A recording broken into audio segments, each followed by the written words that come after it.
പ്രിയമുള്ള എൻ്റെ വിദ്യാർത്ഥിനികളെ, എല്ലാവരെയും ഞാൻ NIS all Kerala distance education എന്ന് പറയുന്ന നമ്മുടെ സ്ഥാപനത്തിൻ്റെക്കുള്ള ഓൺലൈൻ വീഡിയോ ക്ലാസ്സിലേക്ക് സ്വാഗതം ചെയ്യുകയാണ്. ഇന്ന് ഞാൻ നിങ്ങൾക്ക് മുമ്പിൽ പ്രസൻറ്റ് ചെയ്യുന്നത് NISൻ്റെ +2 political science code number 317 new syllabus അനുസരിച്ചുള്ള ക്ലാസ്സാണ്. 9ാമത്തെ ചാപ്റ്റർ എമർജൻസി പ്രൊവിഷൻസ് ആണ്. അടിയന്തരാവസ്ഥയെ കുറിച്ചുള്ള ഭാഗമാണ് ഇന്നത്തെ വീഡിയോസിൽ അവതരിപ്പിക്കുന്നത്. എൻ്റെ വീഡിയോ കേൾക്കുന്ന എല്ലാവരും ലൈക്ക് ചെയ്യുക, ഷെയർ ചെയ്യുക, കമൻറ്റ് ചെയ്യുക, സബ്സ്ക്രൈബ് ചെയ്യുക.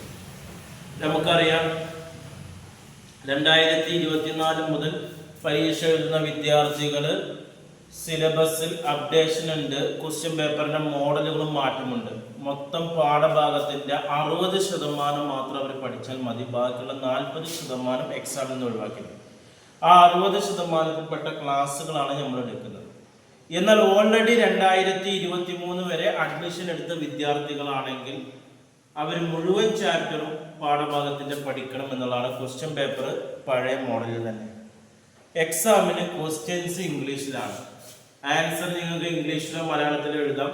അപ്പോൾ ക്വസ്റ്റ്യൻസ് ഇംഗ്ലീഷിൽ വന്നു കഴിഞ്ഞാൽ മലയാളം മീഡിയക്കാർക്കൊക്കെ ഇംഗ്ലീഷിലായിരുന്നു. ഇംഗ്ലീഷിൽ വന്നാൽ എങ്ങനെ മലയാളത്തിൽ ആൻസർ ചെയ്യാം എന്നുള്ള ഒരു പ്രാക്ടീസിന് വേണ്ടിയാണ് നമ്മൾ ബോർഡിൽ ക്വസ്റ്റ്യൻ എഴുതി പ്രാക്ടീസ് ചെയ്യുന്നത്. ഇന്നത്തെ ഈ ക്ലാസ് നമ്മുടെ ഗൈഡ് വെച്ചിട്ടാണ്. NISൻ്റെ SLC +2 എല്ലാ വിഷയങ്ങളുടെയും മലയാളം ഗൈഡുകൾ നമ്മുടെ കയ്യിൽ അവൈലബിൾ ആണ്.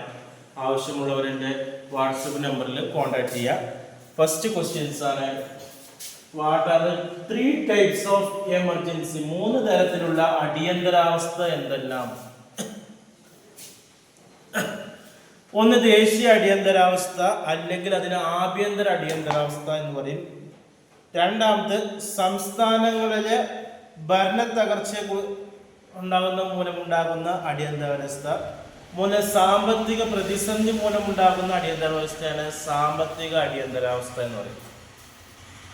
രണ്ടാമത് which article of the Indian constitution deals with emergency provisions ആണ്. ഇന്ത്യൻ ഭരണഘടനയുടെ ഏത് വകുപ്പിലാണ് അടിയന്തരാവസ്ഥയെ കുറിച്ച് പ്രതിപാദിപ്പിക്കുന്നത്? ഇന്ത്യൻ ഭരണഘടനയുടെ 18ാം ഭാഗത്തിൽ 3 തരം അടിയന്തരാവസ്ഥകൾ പ്രഖ്യാപിക്കുന്നുണ്ട് എന്നുള്ളത് പറയുന്നു. മൂന്നാമത് how many times national emergency under article 352 has been declared എന്നാണ്. രാജ്യത്ത്, അതായത് 352ാം വകുപ്പ് അനുസരിച്ച് ഇന്ത്യയിൽ എത്ര തവണ അടിയന്തരാവസ്ഥ പ്രഖ്യാപിച്ചു എന്നതാണ്.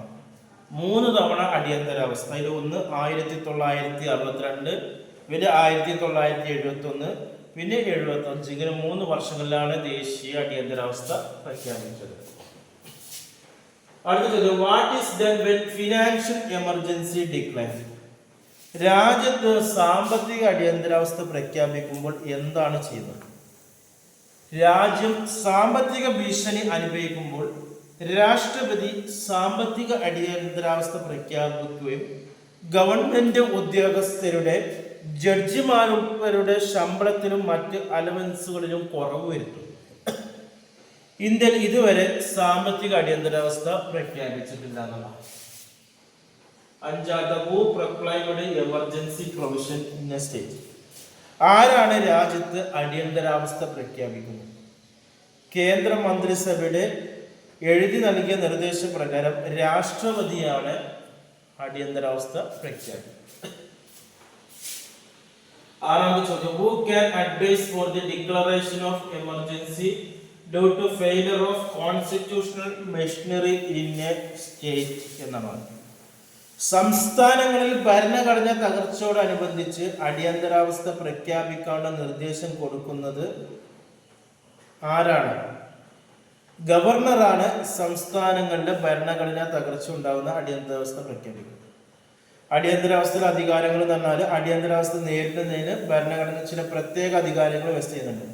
ഭരണഘടനയുടെ 18ാം ഭാഗം അടിയന്തരാവസ്ഥയുടെ വ്യവസ്ഥകൾ എന്നറിയപ്പെടുന്നു.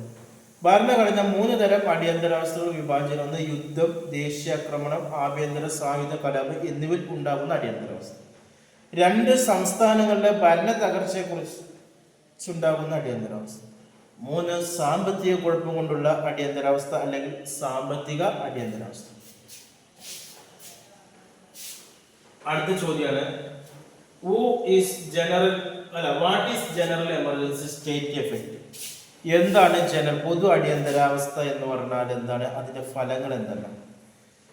യുദ്ധം, വിദേശ ആക്രമണം, ആഭ്യന്തര സായുധ കടമ എന്നിവ ഇന്ത്യയുടെയോ രാജ്യത്തിൻ്റെയോ ഏതെങ്കിലും ഭാഗത്തിൻ്റെയോ സുരക്ഷയ്ക്ക് ഭീഷണിയാകുന്ന തരത്തിൽ ഗുരുതരമായ സാഹചര്യമുണ്ടെന്ന് ഇന്ത്യൻ പ്രസിഡന്റ് അല്ലെങ്കിൽ രാഷ്ട്രപതിക്ക് ബോധ്യപ്പെട്ടാൽ ഭരണഘടനയുടെ 32-ാം ആർട്ടിക്കിൾ പ്രകാരം അദ്ദേഹത്തിന് പൊതു അടിയന്തരാവസ്ഥ പ്രഖ്യാപിക്കുന്നതാണ്. യുദ്ധമോ കലാപമോ പൊട്ടിപ്പുറപ്പെടുന്നതിന് മുമ്പേ അത്തരം വിളംബരം കൊണ്ടുവരാം. അടിയന്തരാവസ്ഥ പ്രഖ്യാപിച്ചാൽ അതിന് 1 മാസത്തെ പ്രാബല്യമുണ്ടായിരിക്കും. പാർലമെന്റിന്റെ 2 സഭകളും ഹാജരായി വോട്ട് ചെയ്യുന്നവരിൽ 3/2 ഭൂരിപക്ഷത്തിൻ്റെയും മൊത്തം അംഗങ്ങളുടെ ഭൂരിപക്ഷത്തിൻ്റെയും പിന്തുണയോടെ അംഗീകരിക്കുകയാണെങ്കിൽ ഈ കാലാവധി നീട്ടാവുന്നതാണ്. മന്ത്രിസഭ എഴുതി കൊടുത്ത ഉപദേശപ്രകാരം മാത്രമേ അടിയന്തരാവസ്ഥ പ്രഖ്യാപനം നടത്താവൂ. വ്യത്യസ്ത കാരണങ്ങളാൽ വ്യത്യസ്ത അടിയന്തരാവസ്ഥ പ്രഖ്യാപനങ്ങൾ നടത്തുവാൻ പ്രസിഡന്റിന് അധികാരമുണ്ട്. ഇന്ത്യക്ക് മുഴുവൻ ബാധകമാകുന്ന വിധത്തിലോ ഏതെങ്കിലും പ്രദേശത്ത് മാത്രം ബാധകമാകുന്ന വിധത്തിലോ അടിയന്തരാവസ്ഥ ഏർപ്പെടാവുന്നതാണ്. പാർലമെന്റ് അംഗീകരിച്ച അടിയന്തരാവസ്ഥ പ്രഖ്യാപനം 6 മാസത്തേക്ക് പ്രാബല്യം ഉണ്ടായി. ഓരോ 6 മാസ കാലയളവിലും പാർലമെന്റിന്റെ അംഗീകാരത്തോടെ അതിന്റെ കാലാവധി പുതുക്കാം. എത്ര കാലം വരെ അടിയന്തരാവസ്ഥ നിലനിൽക്കാമെന്ന് ഭരണഘടനയിൽ പറയുന്നില്ല.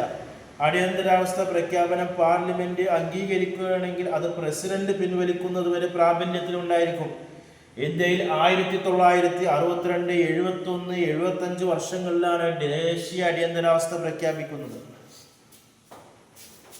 അടുത്ത ചോദ്യമാണ് വാട്ട് ഡിഫൈൻ അതുപോലെ തന്നെ ഇതിന്റെ എഫക്റ്റ് എന്താണെന്നുള്ളതാണ് ഇതിൽ പറയുന്നുണ്ട്. എഫക്റ്റ് എന്ന് പറഞ്ഞാൽ ദേശീയ അടിയന്തരാവസ്ഥ പ്രഖ്യാപനത്തോടെ ഇന്ത്യയുടെ ഫെഡറൽ സംവിധാനം ഒരു ഏകായത സംവിധാനമായി മാറും.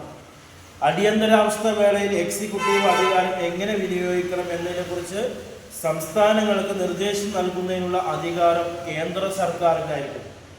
ഏത് വിഷയത്തെക്കുറിച്ചും നിയമനിർമ്മാണം നടത്തുന്നതിനും സംസ്ഥാന പട്ടികയിൽപ്പെട്ട വിഷയങ്ങളടക്കം ഏത് വിഷയത്തിന്മേൽ നിയമനിർമ്മാണം നടത്തുന്നതിനും നികുതി ചുമത്തിനുള്ള അധികാരം പാർലമെന്റിനായിരിക്കും.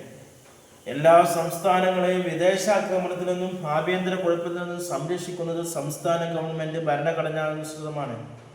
പ്രവർത്തിക്കുമെന്ന് ഉറപ്പുവരുത്തേണ്ടതും കേന്ദ്ര സർക്കാരിന്റെ കടമയാണെന്ന് ഭരണഘടന പറയുന്നു. അടിയന്തരാവസ്ഥ പ്രഖ്യാപനത്തെ തുടർന്ന് പൗരന്മാർ മൗലിക അവകാശങ്ങൾ അനുഭവിക്കുന്നത് താൽക്കാലികമായി നിർത്തിവെക്കാൻ പ്രസിഡന്റിന് അധികാരമുണ്ട്. അടിയന്തരാവസ്ഥ പ്രഖ്യാപനത്തെ തുടർന്ന് ആർട്ടിക്കിൾ 19 പ്രകാരമുള്ള മൗലികാവകാശങ്ങൾ അനുഭവിക്കുന്നത് നിർത്തിവെക്കാൻ അധികാരമുണ്ടായിരിക്കും.